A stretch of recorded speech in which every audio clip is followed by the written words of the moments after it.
So the final case I'm going to look at regarding going concern is when, again, we think it's appropriate.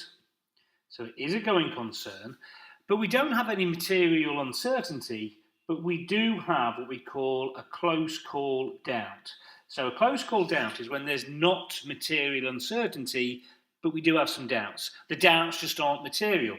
This could be, for example, caused by the fact that there's operating losses. It could be caused by we're worried about the borrowing availability in the future. It could be we think there's been some non-compliance with loan agreements, and so they might have to pay back their loan soon, etc.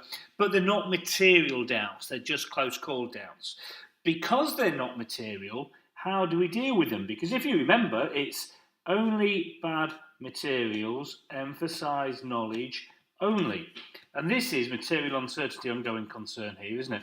So, but we don't have material uncertainty, so it's not that. So where do we put any close call doubts? We put it to the key audit matters section of the audit report. Remember, we think going concern is appropriate, but we've just got some small doubts, that's all, and that's what goes in the key audit matter.